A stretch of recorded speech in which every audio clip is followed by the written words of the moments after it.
Parvati Vasudevaya. Vandeham Sri Guru Sri Juta Padakamalam.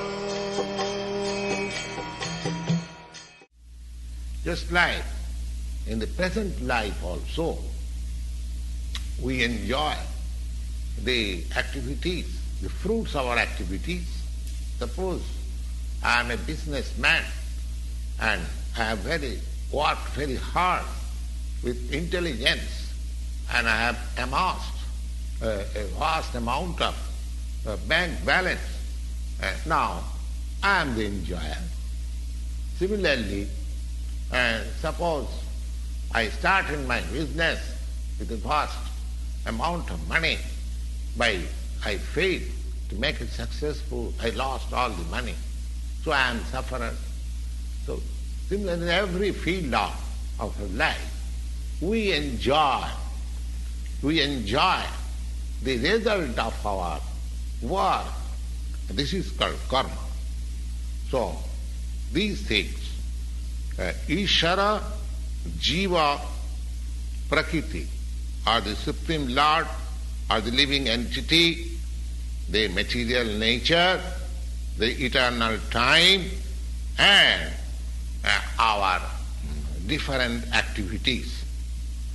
These things are explained in the Bhagavad Gita. Now, out of these five,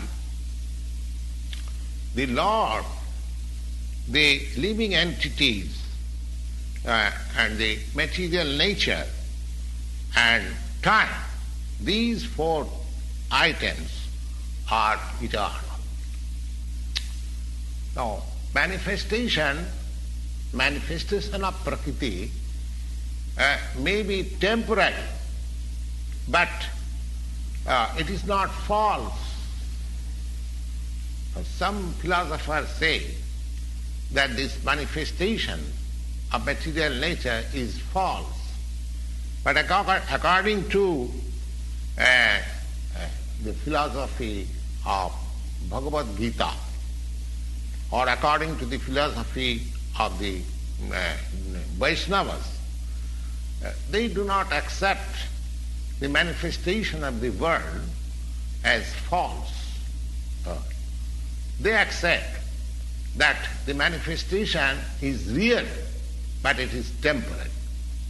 It is just like a cloud takes place in the sky and the rainy season begins, and after the rainy season there are so many new green vegetation all over the field we can see, and as soon as the rainy season is finished and then the cloud is vanquished, generally, gradually, all this vegetation dry up and again the land becomes barren.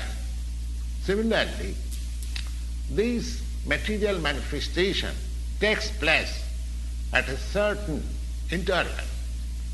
We will understand it, we will know it from the pages of the Bhagavad Gita. Bhutta bhutta praliyate. These manifestation becomes magnificent at a certain interval, and again it disappears.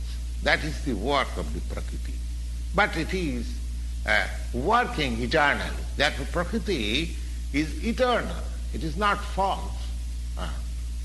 Because the Lord has accepted mama Prakriti, my Prakriti. Aparayam itastu vidhi me Prakriti para. Bhinna Prakriti. Bhinna Prakriti, apara Prakriti. This material nature is a separated energy of the Supreme Lord, and the living entities, they are also energy of the Supreme Lord, but they are not separated. They are eternally related. So the Lord, the living entity, the nature, material nature and time, they are all eternal. But the other item, karma, is not eternal. The effects of karma or activity may be very old. We are suffering or enjoying the results of our activities from a time immemorial. But still we can change the result of our karma or activity. That will depend on our perfect knowledge. We are engaged in various activities, undoubtedly, but we do not know what sort of activities we shall adopt that will give us relief from the actions and reactions of all activities. That is also explained in the Bhagavad Gita. Now, the position of Ishvara is a supreme consciousness. Position of Ishvara, the Supreme Lord, is supreme consciousness. And the jivas or the living entities, being parts and parcels of the Supreme Lord, he is also conscious. A living entity is also conscious. The living entity is explained as Prakriti, energy, and the material nature is also explained as Prakriti.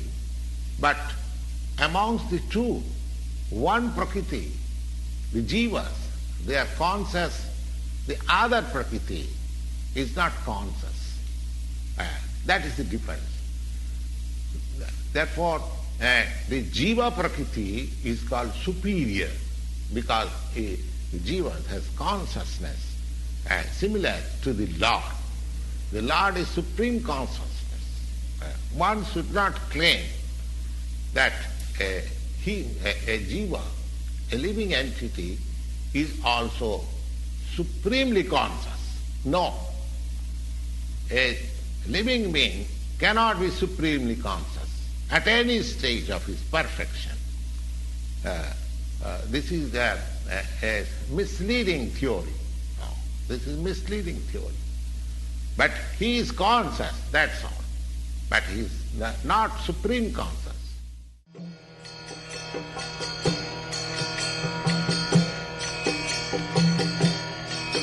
Hare Krishna, Krishna Krishna, Hare Hare.